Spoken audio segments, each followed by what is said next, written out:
When we start learning as adults, we tend to expect things to come more easily than they really do. But every skill that is valuable takes effort to acquire. Since I started to study art seriously, I think there is not a single class that I didn't consider giving up at some point. Sometimes it was because it was difficult, sometimes because it was different from what I had expected, and sometimes because I was just tired. And I think it is completely normal to feel that way, but knowing what to expect when we start to study art can make these difficult moments a lot easier to navigate.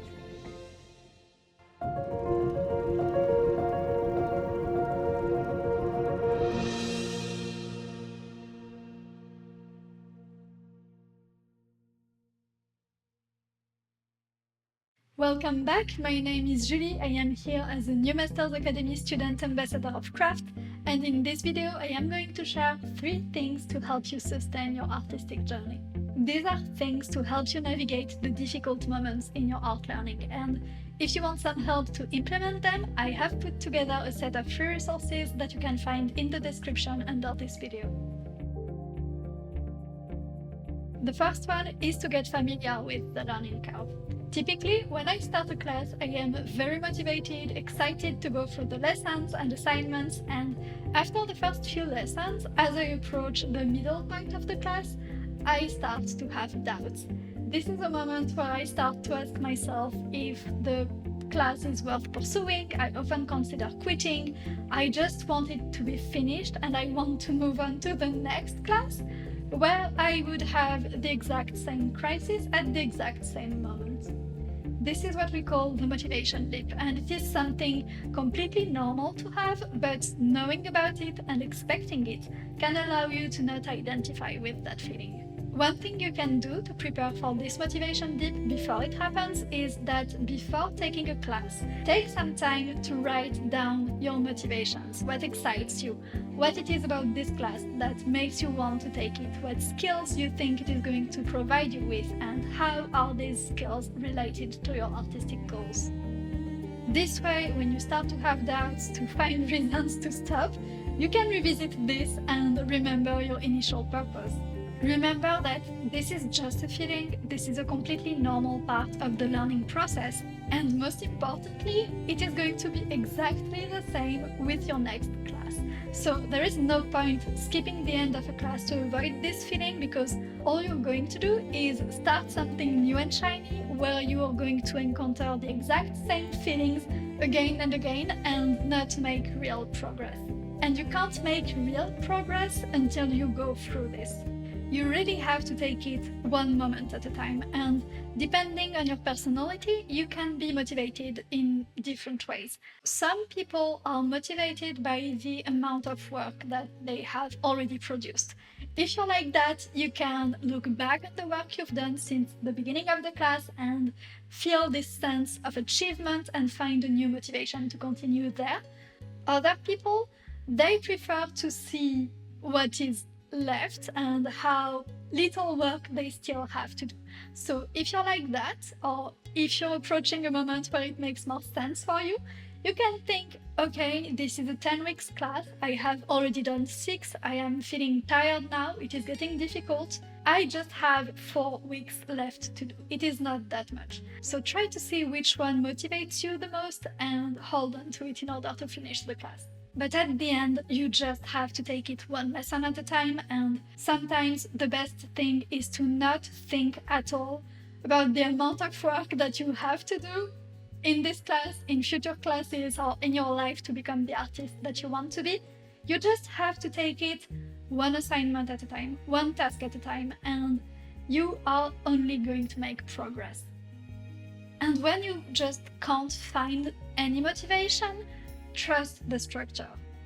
The structured curriculum here at New Masters Academy has been designed by amazing artists exactly to be what they wish they had. It is normal to have doubts, it is normal to have this motivation dip and to question your courses, but my personal advice is at least do the Drawing Foundations module without allowing these questions to influence the courses that you are taking. Another very powerful thing to go through the most difficult moments in your art journey is to be part of a community. I know that not everyone is extroverted and it can be intimidating to join an existing community, but as someone who is mostly introverted, I found that the effort was really worth it. For me, the New Masters Academy community is amazing and I have met some of my favorite people there. I think that what attracts you to New Masters Academy is what is going to attract other artists with similar interests and the same kind of mindset, and it is an extremely positive culture. But it's not just about being social and connecting with new friends. I found that being part of the New Masters Academy community has been a very important, if not necessary, part of my journey through the Drawing Foundations module. Because it is a place where you can see and connect with more advanced students who have been very inspiring to me, seeing other people's work and assignments, and especially students who had been studying for longer than me, was a very important source of motivation. And if you tend to be a little competitive, it is something that you can use to your advantage. For me, seeing people getting ahead of me in the module really made me want to work harder in order to keep up with them. Instead of going through it alone, you can find support with people who are more advanced than you, who can inspire you to work and grow, but also peers who are going through the exact same challenges as you are, and you can find study buddies if accountability is something that works for you. But community is not just about staying motivated. The people that you surround yourself with shape how you approach your craft. We are very social animals, and it is said that we become similar to the people that we spend the most time with. So you want to be part of a culture that values the type of behavior that is going to take you where you want to be. And if what you want is to learn the craft to become an incredible artist, I don't know any community that values that more than New Masters Academy does. Because learning art is so challenging, you want to use every available resource to your advantage. Connecting with people who share similar goals and being part of a community that values skill, feedback, and craft isn't just motivating, it also mirrors the kind of environment that you want in an art school. You are learning how to learn, but you're also preparing yourself for the real-world dynamics of being an artist. Another thing that can be very powerful, both to realize your progress and to reinforce your skills, is to learn through teaching. For me, it relates to the community. So, being surrounded by strong students can be very inspiring, but actually also having people around you who have similar goals but are slightly less advanced can help you make progress as well.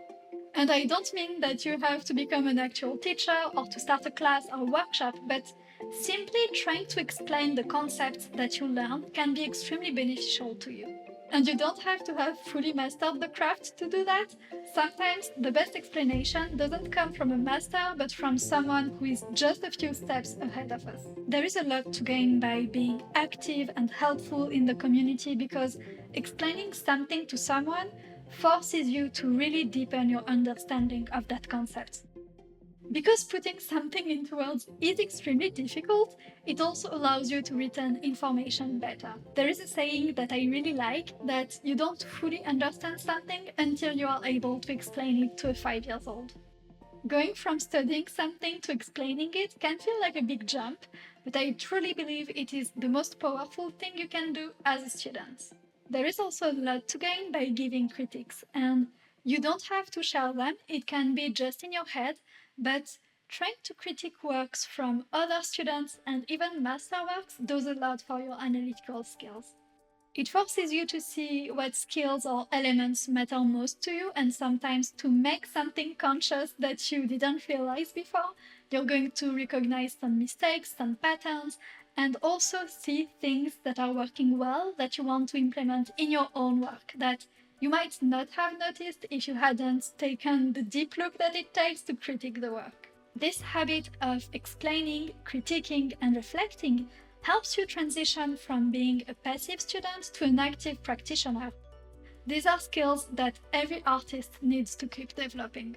Seeing others go through similar challenges to your own and talking about them can be a powerful reminder that these feelings are completely normal. Learning art is a lifelong journey, and it is not supposed to feel good all the time. But with structure to guide you, a supportive community, and a reflective habit, it becomes a path that can stay on for years to come. The next episode is going to be about self-doubt, negative feelings, and how to handle critique and comparison. Thank you so much for watching this one, keep learning, and I will see you there.